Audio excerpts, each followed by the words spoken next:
بسم اللہ الرحمن الرحیم۔ السلام علیکم دوستوں، سعودی عرب میں رہنے والوں کے لیے جو پچھلے عرصے سے کچھ دنوں سے جو خبریں چل رہی تھی اقامہ ایکسپائر ہونے کے، جو 30 جون کی ڈیڈ لائن تھی، جن کا اقامہ ایکسپائر ہے ان کا خروج نہیں لگ جائے گا، یا پھر مکتب العمل کی فیس بڑھ رہی ہے، جو آزاد بندے ہیں وہ بھی پریشان تھے، جن کا اقامہ ختم تھا وہ بھی پریشان تھے۔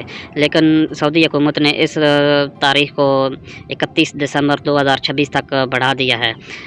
یہ جو 31 دسمبر 2026 تک تاریخ ہے، یہ آپ کے لیے پریشانی کا باعث نہیں ہے، آپ کا فائدہ ہی ہے۔ اگر 31 دسمبر 2026 تک بھی آپ کا اقامہ نہیں کفیل بناتے یا کمپنی آپ کا اقامہ نہیں تجدید کرتی، تو آپ بآسانی کسی دوسرے کمپنی میں اپنا ٹرانسفر کرا سکتے ہیں، اپنا کفیل بدل سکتے ہیں۔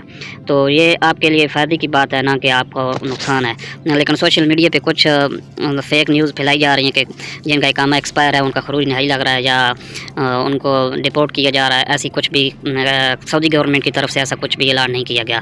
باقی رہی بات جو مکتب العمل کی فیس ہے، مکتب العمل کی فیس پہلے پرانی والی ہے، اس میں کوئی نیا اضافہ نہیں کیا گیا۔ آپ سعودی عرب کی جو آفیشیل پلیٹ فارم ہے ان سے بھی تصدیق کر سکتے ہیں، یہ سب خبریں جھوٹی ہیں۔ 31 دسمبر 2026 صرف کمپنیوں کے لیے ڈیڈ لائن ہے، وہ کہ اپنے اعمال کا اقامہ تجدید کریں، نہیں تو ہم آپ کے ٹیوا سسٹم سے تمہارے اعمال کا جو کانٹریکٹ ہے وہ ختم کر دیں گے۔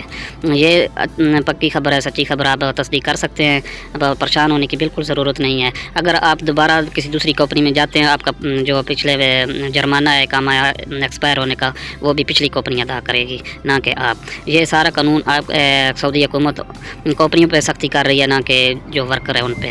ہم اس چینل پہ ویزا اپڈیٹ لے کر حاضر ہوتے ہیں۔ آج ہم نے مناسب سمجھا کہ اس خبر کو آپ تک پہنچائیں تاکہ آپ کی پریشانی دور ہو سکے۔ ہمارے اس چینل کو سبسکرائب کر لیں، اور اگر ویڈیو پسند ہے تو دوستوں کے ساتھ بھی شیئر کریں۔ اوکے، شکریہ۔